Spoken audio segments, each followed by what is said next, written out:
Welcome to my channel middle class ఇల్లాలు. Friends, ఎలా ఉన్నారు? నేనైతే చాలా బాగున్నాను. మీరు కూడా చాలా బాగున్నారని అనుకుంటున్నాను.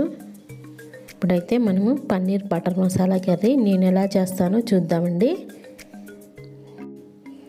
కర్రీ కోసం ముందుగా మనం జీడిపప్పును ఫ్రై చేసుకుందామండి. దీనికోసం నేను 1 టేబుల్ స్పూన్ నెయ్యి తీసుకున్నానండి. కావాలంటే బటర్ కూడా తీసుకోవచ్చు. నేనైతే 1 టేబుల్ స్పూన్ నెయ్యి తీసుకున్నాను.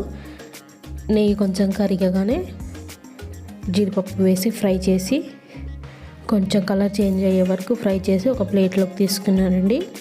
ఇప్పుడు అదే ప్యాన్లో పన్నీరు కట్ చేశానండి. పన్నీర్ ప్యాకెట్ని వాటిని కూడా ఫ్రై చేసి ఒక ప్లేట్లోకి తీసుకున్నాను. దీనికోసం ముందు నేను 2 ఆనియన్స్ ఇంకా 3 టమాటోస్ తీసుకున్నానండి.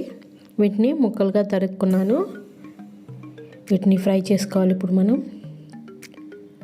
అదే ప్యాన్లో ఇంకొంచెం నెయ్యి ఇంకా నూనె కూడా వేసానండి. నేను వాటిలో ముందుగా మనం తరిగి పెట్టుకున్న ఆనియన్స్ టమాటోని వేసానండి. నేను ఇందులో ఒక 5-6 జీడిపప్పులను కూడా వేసాను. ఒక బిర్యానీ ఆకు వేసాను. 1 ఇంచు దాల్చిన చెక్కని ఇలా తుంపి వేసాను. 2 ఎండుమిర్చిని చిన్న చిన్న ముక్కలుగా కట్ చేసి వేసుకున్నాను. వీటిని కొంచెం ఫ్రై చేద్దామండి.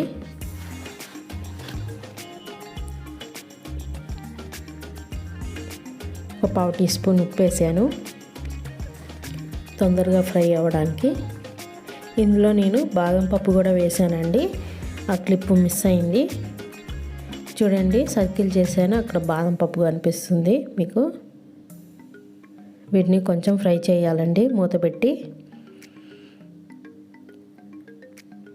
ఒక 10 నిమిషాల తర్వాత మూత తీసి స్టవ్ ఆఫ్ చేసుకోండి. వీటిలో ఉన్న బిర్యానీ ఆకుని సపరేట్ చేద్దామండి. దాని ఫ్లేవరు ఆనియన్స్కి ఇంకా టమాటోస్కి పట్టేసి ఉంటుంది. అందుకని వాటిని తీసేసి చల్లారిన తర్వాత మిక్సీ చేసుకుందాం. ఇప్పుడు అదే ప్యాన్లో కొంచెం ఆయిల్ ఇంకా కొంచెం నెయ్యి వేసానండి.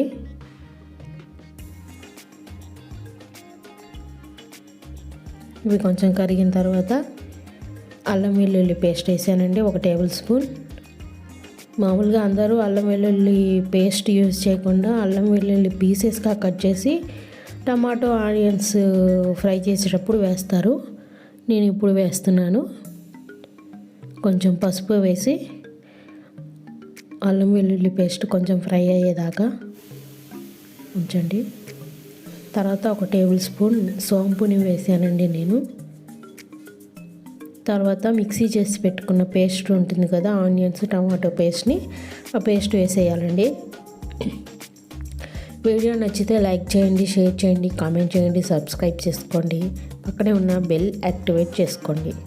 నేను కొత్తగా వీడియోస్ చేస్తే మీకు నోటిఫికేషన్ రూపంలో వస్తాయి. ఆ పేస్ట్ వేసిన తర్వాత ఒకసారి కలిపేసుకొని ఇప్పుడు కర్రీకి కావాల్సిన సాల్ట్ని వేసుకోండి. నేనైతే 1.5 టేబుల్ స్పూన్లు వేసాను. ఆ ఉప్పు అంతా కలిసే వరకు ఒకసారి కలిపేసుకొని మూత పెట్టి ఒక 10 నిమిషాలు మగ్గనివ్వండి. 10 నిమిషాల తర్వాత ఆయిల్ అనేది సపరేట్ అవుతూ ఉంటుంది. నేను వీడియో ఫాస్ట్ ఫార్వర్డ్లో పెట్టాను. 10 నిమిషాల తర్వాత మూత తీసి ఒకసారి కలిపేసుకుంటే సరిపోతుంది. ఇప్పుడు మనం మిక్సీ చేసి పెట్టుకున్నాం కదా, ఆ మిక్సీలో కొంచెం అడుగున పట్టేసి ఉంటుంది. దాంట్లో కొంచెం వాటర్ పోసేసి కడిగి ఆ వాటర్ పోసుకుందాం. ఒక చిన్న టీ గ్లాస్ వాటర్ సరిపోతుంది. నీళ్ళు పోసి ఒకసారి కలిపేసుకున్న తర్వాత కర్రీకి కావాల్సిన కారం వేసుకోండి. నేను 1 టేబుల్ స్పూన్ వేసుకున్నాను. మీకు కావాల్సినంత మీరు వేసుకోండి.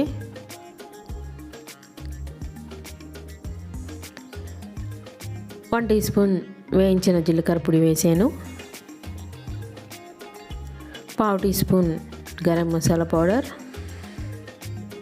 1/2 టీ స్పూన్ ధనియాల పొడి వేసానండి. నేను 1/2 టీ స్పూన్ మిరియాల పొడి వేసాను.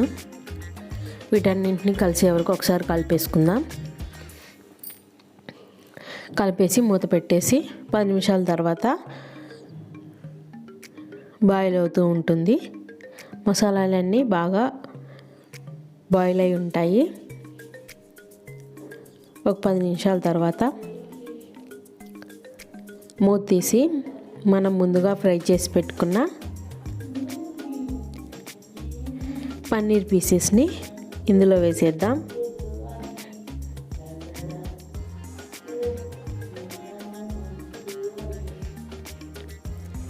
ఇప్పుడు ముందుగా ఫ్రై చేసి పెట్టుకున్న జీడిపప్పును కూడా వేసేద్దాం. 1 టీ స్పూన్ కసూరి మేతిని ఇలా నలిపేసి వేసుకుందాం.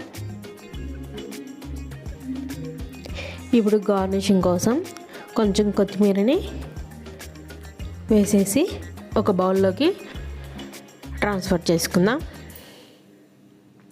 థ్యాంక్ యూ అండి. వీడియో నచ్చితే లైక్ చేయండి, షేర్ చేయండి, కామెంట్ చేయండి, సబ్స్క్రైబ్ చేసుకోండి. ఒకసారి ట్రై చేసి చూడండి, చాలా బాగుంటుంది.